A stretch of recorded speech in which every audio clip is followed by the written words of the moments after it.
and Hugh Jackman are set to be subpoenaed. Also, Brian Freeman calls out Blake Lively's sham lawsuit. The entertainment world is abuzz with the latest developments in the ongoing legal battle between Justin Baldoni and Blake Lively. And the drama is heating up with new allegations, subpoenas, and sharp commentary from legal experts. Popcorn Planet, hosted by Andy Signore, recently dove into the saga, unpacking the complexities of the case with co-host Kim and delivering a fiery take on the situation. The episode highlighted major updates, including subpoenas reportedly targeting high-profile celebrities Taylor Swift and Hugh Jackman, as well as scathing remarks from attorney Brian Freeman, who represents Baldoni's interests. Freeman has called Lively's lawsuit a sham designed to wield subpoena power without oversight, raising questions about transparency, legal ethics, and the motives behind the case. As the legal maneuvering intensifies, the public is left wondering who's telling the truth and what will the courts decide. The episode kicked off with Signore setting the stage, emphasizing that this isn't a minor celebrity spat, but a significant legal showdown with far-reaching implications. At the heart of the dispute is Lively's lawsuit, which Baldoni's team claims is a calculated move to smear his reputation while shielding her own actions. According to Signore, Baldoni is pushing back hard, seeking evidence of what he alleges is a coordinated smear campaign orchestrated by Lively and her team. This includes text messages and other communications that Baldoni's camp believes will expose Lively's motives. Meanwhile, Lively's legal team insists they have nothing to hide, a claim that Signore and Kim greeted with skepticism. "Really, girl? You got nothing to hide?" Signore quipped, pointing out that Lively's team failed to disclose key details about a subpoena when they first announced it to the New York Times. The subpoena in question is a focal point of the controversy. Lively's lawsuit initially targeted 10 anonymous John Does, a move that Freeman and others have criticized as overly vague and potentially abusive. Signore echoed this sentiment, arguing that Lively's team could have been more transparent from the outset, sparing everyone involved a great deal of confusion and legal wrangling. "You didn't know who you were going after?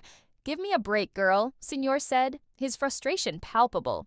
He suggested that the lack of specificity in the lawsuit was a deliberate tactic to obscure the true targets and motives, a point that Kim reinforced. "It does feel very shady," she said, noting that the secrecy surrounding the subpoena has fueled suspicions about Lively's intentions. Enter Brian Freeman, the attorney representing Baldoni's side, who has emerged as a vocal critic of Lively's legal strategy. In comments to Deadline, Freeman didn't hold back, asserting that Lively's lawsuit was designed to obtain subpoena power without oversight or scrutiny. He argued that this approach denied his clients, individuals like Jennifer Abel and Melissa Nathan, the opportunity to contest the subpoena's legitimacy. Freeman's remarks painted a picture of a lawsuit that was not only procedurally questionable, but also fundamentally unfair. This sham lawsuit was designed to obtain subpoena power without oversight or scrutiny, and in doing so denied my clients the ability to contest the propriety, nature, and scope of the subpoena, he told Deadline. For Signore and Kim, these comments were a bombshell, reinforcing their belief that Lively's team was engaging in underhanded tactics. Kim weighed in, noting that the lack of transparency has been a recurring theme in the case. "If this wasn't something they were trying to hide, why has it been so hidden?" she asked. She pointed out that many attorneys have raised similar concerns about the lawsuit structure, particularly the use of a John Doe framework, to obscure the identities of those being targeted. Signore agreed, calling the situation extremely ridiculous and questioning why Lively's team didn't provide clearer information from the start. The hosts also took issue with Deadline's coverage, which they felt unfairly criticized Freeman while giving Lively's team a pass. "Are you a reporter or a biased entity?" Signore asked, accusing the outlet of shading Freeman without evidence. To back up their claims, Freeman's comments didn't stop at procedural critiques. He went further, accusing Lively's team of filing a fictitious lawsuit that lacked any basis in fact or law. "Officers of the court have a duty of candor to the court and an obligation not to file fictitious lawsuits that have no basis in fact or law," he said. He argued that a party with no connection to the proceedings, allegedly Lively's company Vanzin, had no standing to assert a breach of contract against unidentified individuals. This, Freeman contended, was a flagrant abuse of process, done in bad faith. For Signore, these remarks were spot on. but he expressed concern about whether they would have any impact. "Will that matter?" he asked Kim, noting that Lively's team seemed unfazed by the accusations, confidently asserting their innocence. Lively's legal team, led by attorneys Ezra Hudson and Mike Gottlieb, has pushed back against Freeman's claims, insisting that their approach is entirely above board. They described the John Doe lawsuits and civil subpoenas as common tools used to uncover the identities of those behind online attacks against Lively. "There is nothing untoward here, just conscientious and thorough investigation," they told Deadline.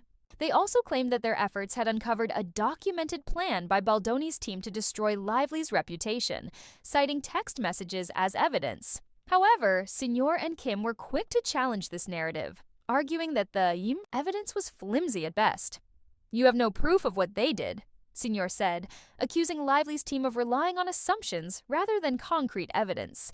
He also suggested that the text messages in question may have been obtained improperly, further muddying the waters. The hosts expressed particular frustration with Lively's claim of transparency.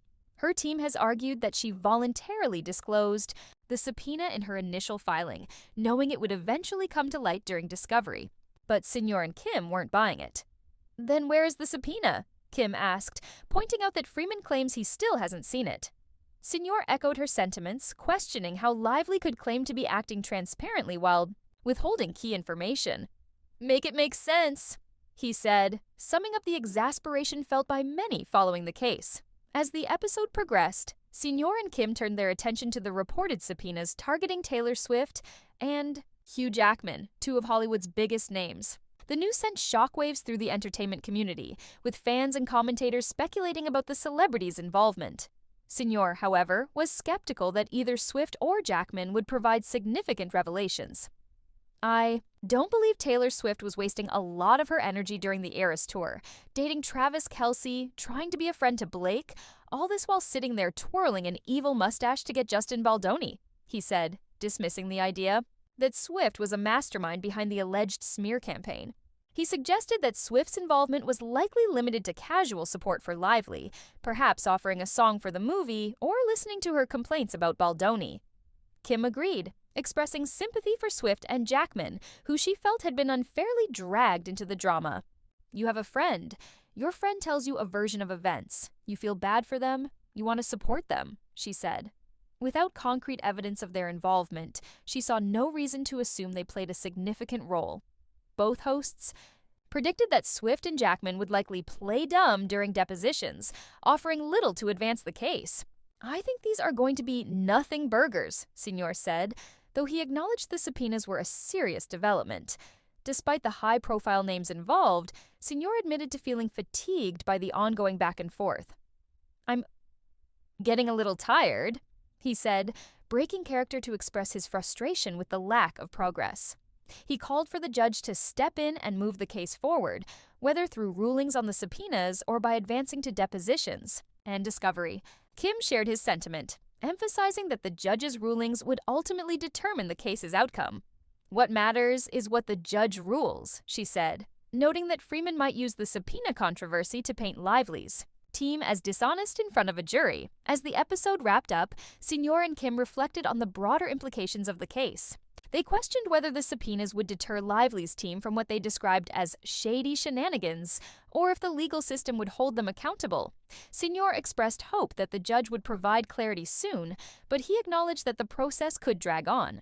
In the meantime, he encouraged viewers to stay engaged, pointing them to related content on Popcorn Planet, including a discussion about Shannon Sharpe and his own legal troubles, which some have compared to Baldoni's situation. The Blake Lively-Justin Baldoni lawsuit is shaping up to be one of Hollywood's most contentious legal battles, with allegations of smear campaigns, questionable lawsuits, and celebrity involvement keeping the public hooked. As Popcorn Planet's coverage makes clear, the case is far from straightforward, with both sides digging in and the truth still elusive. For now, all eyes are on the courts, where the next chapter of this saga will unfold. Whether the subpoenas, Freeman's accusations, or the judge's rulings will tip the scales remains to be seen. But one thing is certain, the drama is far from over.